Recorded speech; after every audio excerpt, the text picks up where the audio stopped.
حقوق الله های چون حقوق الله رو ما و شما نمیگیریم؟ فقط حقوق بشر بشر تا خط کشیده را حقوق داره، اوجوس حقوق نداره. شاورزان، چارواداران و شخصان مشغول با دیگر کسب و کارهای پرمشقت که گرسنگی یا تشنگی سخت به سلامتی آنها ضرر میرساند، خوردن روزه اجازت است.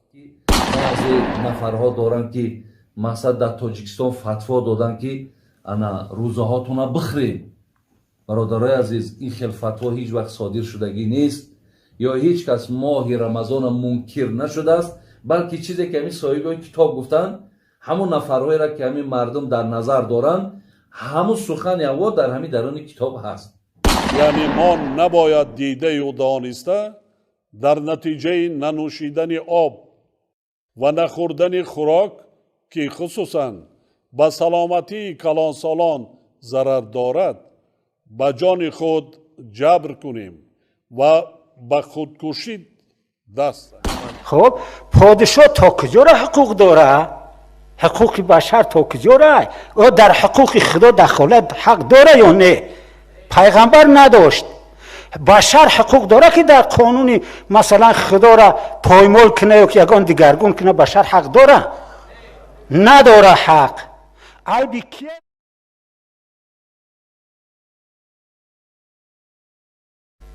بسم الله الرحمن الرحیم.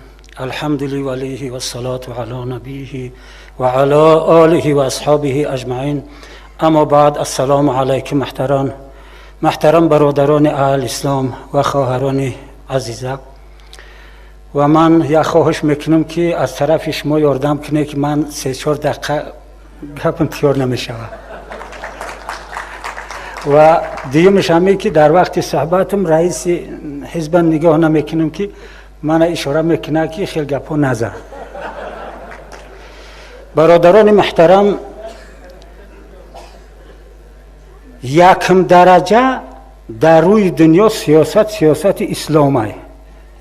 من در نزد استادم حضرت مولای محمد جان که با لقب گویا که هندستانی میگفتند، قوقندی میگفتند، من الحمدلله از جوانی تا مرگ شد که حتی در قبر من ماندمش. تمام سیاست های اسلامی را اگرچه همش نخونده باشم شنیدم از استادم.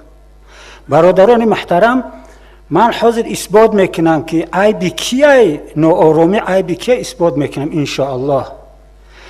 و پیش از همین اثبات کردنم یک چیز در دل من او را بگم که از حضرت احسان محمود جان بسیار صحبت خوب کردن.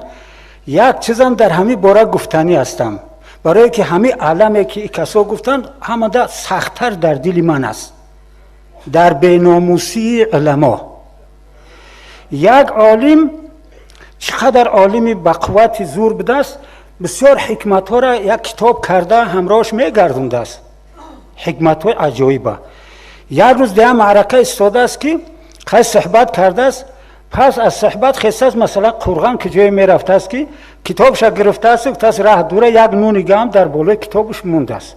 بیرون برمده است که یک رفیق شدید است، بعد با او سلام کرده کتاب نان قطعی در بالای همون صفحه چه مونده است که یا سگ همون بوی نان شنیده همون کتاب نان گرفته برفته است. این عالم همه را مونده است ایقفاش برای همون حکمت های کتابش دوید است ایقفای همون سگ. بعد هر که میبینه او را همه میشناسن، تقصیر چی گپ ایقفای سگ میدوی؟ او گپ نمیزنه، نمیدگن که کتاب عزیزش در ای جای. خیلی خلاصه افگار شد داره. بعد دیگرها گفتن که ما میریم همون نان تا میگیریم. نه خب ای گفت کتاب اوجا.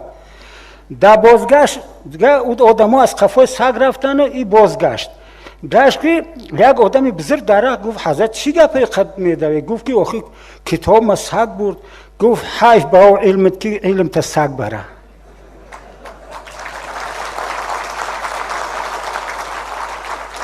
بعضی نفرها دارند که مثلا در تاجیکستان فتوا دادن که انا روزه هاتون بخرید.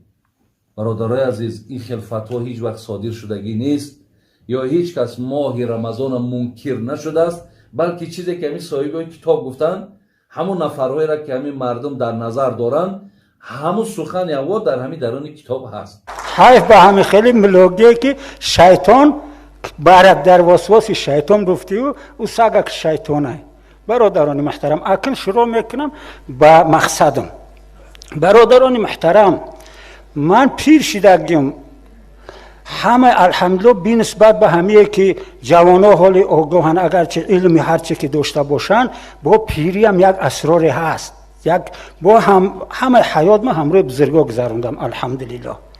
همراه بزرگا حضرت ایشان عبدالرحمن جان، حضرت مولوی، تمام علما را الحمدلله که استاد ما خودم در قبر موندگی از همونجا دعا گرفتگیم.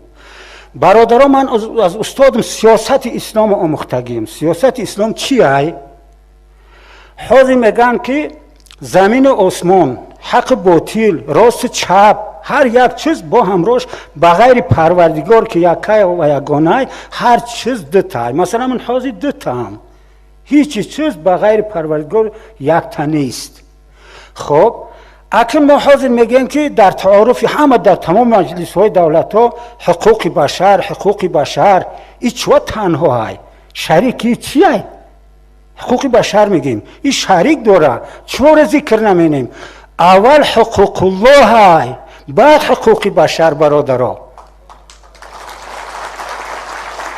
اول حقوق الله های چون حقوق الله رو ما و شما نمیگیریم فقط حقوق بشر بشر تا خط کشیده را حقوق داره او جوز حقوق نداره.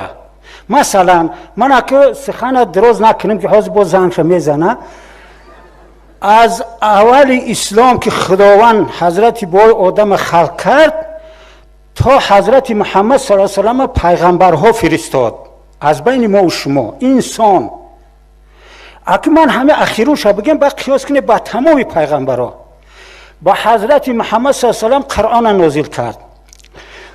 مشرکا اگه کوتاهش بگم که وقت کمه مشرکا می اومدن میگفتن که ای محمد رسولش نمیگفتن ای محمد انا همه جای قرآن دیگرگون که ما ایمان میاریم. حضرت محمد صلی الله علیه و سلم میگفتن که هذا لیس من عند هذا من عند الله. میگو ای جانب من نیست که دیگرگونش کنیم یا طرف خدا من حق ندارم.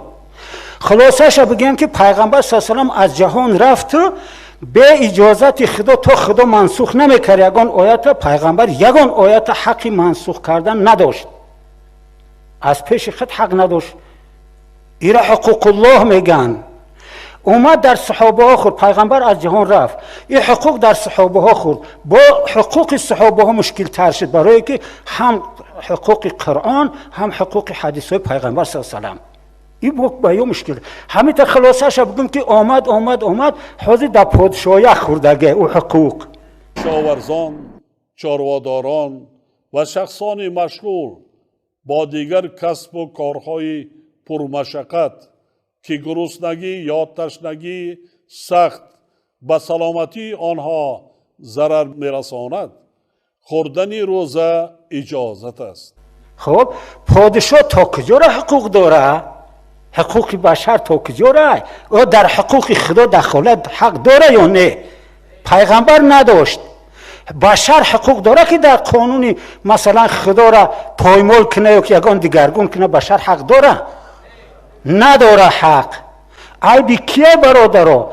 ما اهل اسلامیم 90 چند درجه همه تاجیکستان به زبان خود گفته ایستادیم که ما الحمدلله مسلمانیم. خب چی باید کرد؟ مثلا اینا شخصا من خودم مثال بیارم حقوق بشر تا کجا را های؟ من حاضر به همه مستفیدیم دولت پویست کرد که 3 سال 2 سال خدمت میره سرخم میگیرمش میرم بگه خونه در دولت در کاره خوب میگم بگیرش این حقوق بشر حقوق داره. خب اطیع الله و اطیع الرسول و اول الامر منکم ما دام امره فی طبق الاسلام. اطاعت کنه خدا و رسول اول الامر تونه مادامی که امرش طبق اسلام باشه. ای مسلمان طبق اسلام. وقتی که طبق اسلام نیست امر مومنه کدم اطاعت کنه مشرک میشوه. پیشم خدا را همه میشناختن، مشرکان هم خدا را میشناختن، لیکن اطاعت ما سرخم میشن، سجده میکردن، همون خوجیناشون برای که مشرکشون میگفتن برادرها، وگرنه او هم خدا را میشناختن، مشکلشون خدا را یاد میکردن. با حقوق ما اینا مثلا بگه که ماشین در کار ما، خونه در کار ما، خب چی زندگی دارید ما، مرحمت خودت ارمیه برای خوب میخیز میرم، یکی بگه نماز نخون، روزه نگی، مسجد نره، درس نگو، یا حقوق بشر نیستن. خب یک تا مثلا حوزی من موسفیدم، یک خوجین یک سنگ یک تانه را بگه همین را بردار، اخم زورم نرسه عیب دارم کنه و بعد بزنم در همین دوبین کم بزنه که تشورنم، اخی زورم نمیرسه. ای مسلمانو، من از زن و فرزند خونه و در زندگی و همانده اسلام با من دوست نزدیکی. حوض مثلا همه چیز ما بگیره برای که نگه همین مردک دروغ میگه که درویه، برای همه چیز ما بگیره، من روزی پروا ندارم. نه که در مقابل اسلامم انا همه جا شهادت در همه جا توغری میگیره، نه برای یک کس وظیفه‌ش گرفتن، نه برای یک کس دشمنی شخصی کردن، یا نیستن. ما و شما این فکر در وجود ما انشاءالله نیست، در فکر نمیاریم. ما بدبینیم و به خاطر هایی که دین مونه چی کرده مقابلتی که ایستادن. ما مقابل دین مو مثلا که چی مو کرده ایستادن، فرزندامو مسجد نره، هر روز در مسجد اکثر وقت خطیبا میگن که فرزندا از راه بیره شدن، مکتب و مکتب جنگ داره. بعد یه روز نشد آخی جمله در سرم پیچون خیسم، گفتم هموی نصیحت مینی دک جوان چور مصفیده دایجا جوانا رو آخی نصیحت کنه ده از راه بد بگردن. برای همین برادران محترم اگه زنگم زد که اخیرون استقبال نتیار میکنیم انشاءالله، از شما خواهش میکنم من یک همچین موی سفید، ما و شما چیزی عداوت به هیچ که انشاءالله نداریم، نکنیم، برای وظیفه فکر نکنه، فقط مقابلتی چیزی که باشه با جان مقطعی به همه در مقابل که کدمی به مقابل دین مو زید میبرویه و قانونهای میبرویان که گویا که ما را عیبدار مینن. اخی ما مسلمانیم چی منه از دین به مقصد میفرمی که مسجد نره، این ظلم نیست حق من، ظلم نیست همین ده حق من. یا که همین خوندم درس نگو، همه را همین ملاها به سر قدرت برآوردن. باور منه که من یاد دارم که گهواره را به روسی علم گفتن، سپیدتی بودش کمسمال، بودش پیانیر، این خیلی علم گفتن. این قانون و این رسم رسوم ما ملاها در دست دادیم، همه اینا را نداشتن، با همین ما عیب داریم. السلام علیکم و رحمت الله و برکاته.